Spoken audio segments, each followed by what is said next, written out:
নীলাভদের পালিয়ে যেতে সাহায্য করা ইনকাকে এবার চুলের মুঠি ধরে দীপের মা বাড়ি থেকে বের করে দিল। হ্যাঁ বন্ধুরা, এমনটা হতে চলেছে আজকের পর্বে। বিস্তারিত জানতে ভিডিওটিতে লাইক দিয়ে চ্যানেলটিকে সাবস্ক্রাইব করে পুরো ভিডিওটি তোমরা দেখতে থাকো। গল্পের শুরুতে আমরা দেখতে পারবো কাকা বাবু যখনই চুন্নির কাছে আসার চেষ্টা করে তখন অজয় রেগে যায় আর বলতে লাগলো, তোমাকে না আমার বাবা বলতে ঘেন্না করছে। ঘেন্না? ঝাঁপি তো ঠিক কথাই বলেছে, তুমি ওর কাছে একদম আসবে না। দীপা তখন বলতে লাগলো, হ্যাঁ তুমি ওর কাছে আসবে না।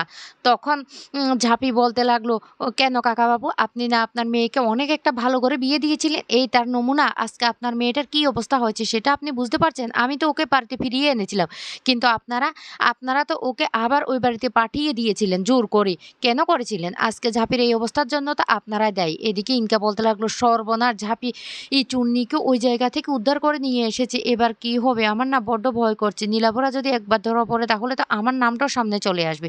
এদিকে ঝাঁপি তখন বলতে লাগলো, আমি এবার পুলিশ স্টেশন যাব। যারা যারা ঝাঁপির এই অবস্থা করছে তাদের কাউকে আমি ছাড়বো না। তখন দীপের মা বলতে লাগলো, না না, তুমি পুলিশ স্টেশন যেতে পারবে না। এই অবস্থায় আমি কিছুতেই চুন্নিকে নিয়ে কোথাও যেতে দেব না। তখনই দীপ বলতে লাগলো, কেন মা, কেন যেতে দেবে না? আজকে চুন্নির এই অবস্থা যারা করছে তারা শাস্তি পাবে না? তখন দীপের মা বলতে লাগলো, তোদের যদি ইচ্ছে হয় তাহলে তোরা যা, ওকে কিছুতে নিয়ে যেতে পারবি না। তখনই দীপের বাবা রেগে বলতে লাগলো, তুমি কি মানুষ? তুমি কি ধরনের মানুষ? তুমি এই কথাটা কি করে বলতে পারলে? আজকে আমাদের মেয়েটার সাথে যা যা হয়েছে তার জন্য কে দায়ী?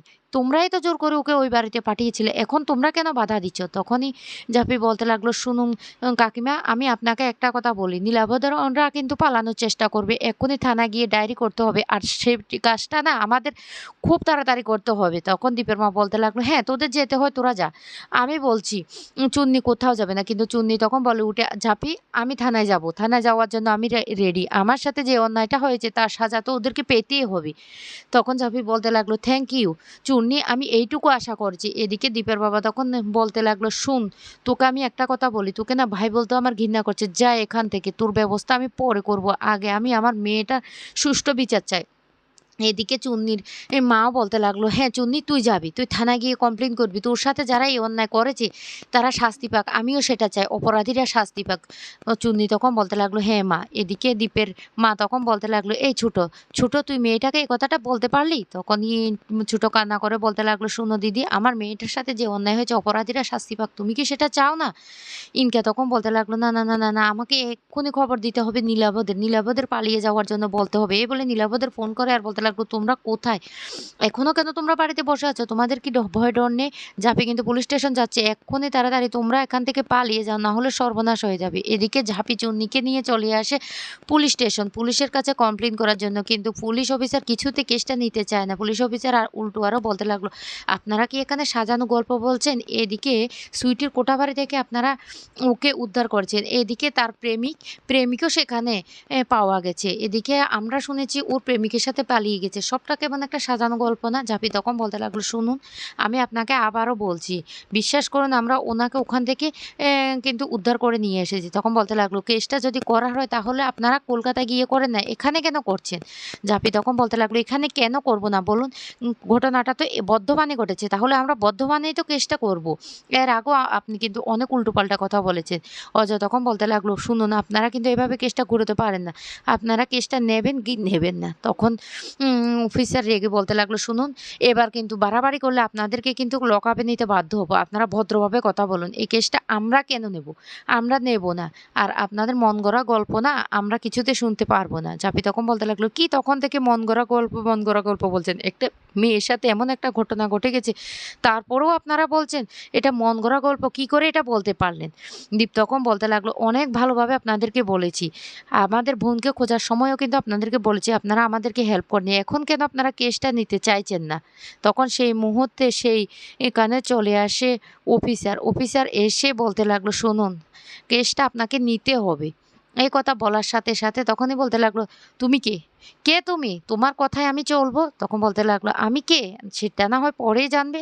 তখন হুমকি দিয়ে বলতে লাগলো, ওকে লকআপে ঢুকান।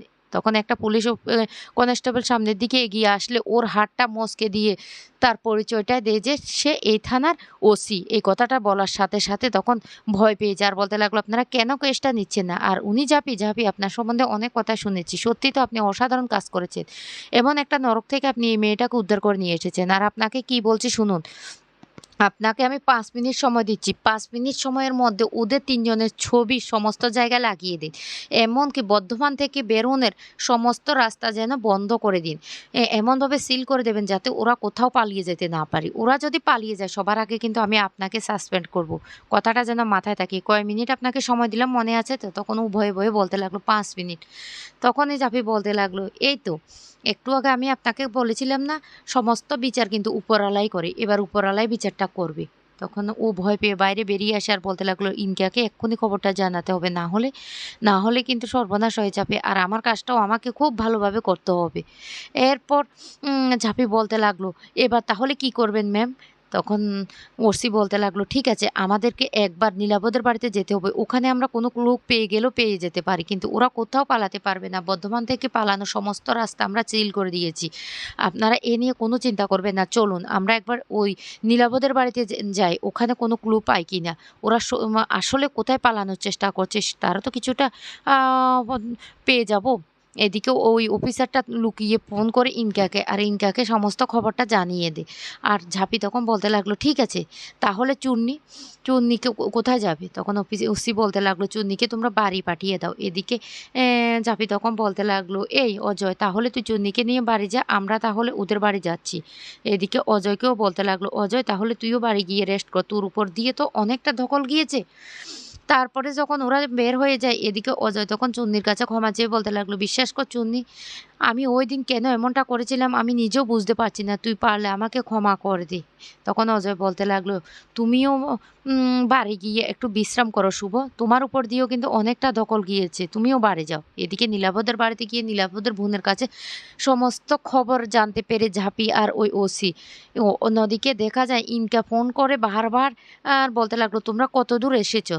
ওরা তখন বলতে লাগলো, "এই তো একটু সামনেই আমরা বর্ধমান থেকে বেরিয়ে যাব।" কিন্তু তখন সামনে দেখতে পায় অনেক পুলিশ দাঁড়িয়ে আছে। তখন ওরা ভয় পেয়ে যায় আর বলতে লাগলো, "সর্বনাশ হয়ে গেছে, সামনে পুলিশ, আমরা ধরা পড়ে যাব।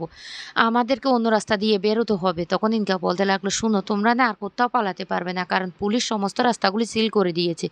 তখন ভয় পেয়ে তাড়াতাড়ি করে গাড়ি ঘুরিয়ে ওরা অন্যদিকে যাওয়ার চেষ্টা করে আর প্রচণ্ড ভয় পেতে থাকে। এদিকে নীলাবদের বাড়িতে এসে নীলাবর মা আর বোনের মুখে সমস্ত ঘটনাটা জানতে পারে যে নীলাভ কেন তার বৌদির সাথে সম্পর্কে জড়িয়ে পড়েছে। সবকিছু শুনে ঝাঁপি তখন বলতে লাগলো, "কি বলছেন আপনারা? তাহলে আপনারা কেন আমার বন্ধুর সাথে এভাবে বিয়েটা ঠিক করলেন?" তখন নীলাবর মা কান্নাকাটি করে বলতে লাগলো, "ভেবেছিলাম বিয়ে করলে আমার ছেলেটা ওই বড় বৌমার কবল থেকে মুক্তি পাবে। কিন্তু কিছুতেই সেটা হলো না।" অন্যদিকে দেখা যায় লুকিয়ে ইনকা যখন নীলাবদের সাথে কথা বলতে থাকে সেটা শুনে ফেলে দীপের মা তখন চুলের মুঠি ধরে সেই ইনকাকে বাড়ি থেকে বের করে দিয়ে বলতে লাগলো, "তুই তাহলে এতদিন পর্যন্ত বাড়ির সমস্ত খবর ওদেরকে দিতি? তাহলে চুন্নির সমস্ত ঘটনার সাথে তুই জড়িত?" তখন ইনকা বলতে লাগলো, "না, না, বিশ্বাস করো আন্টির না।"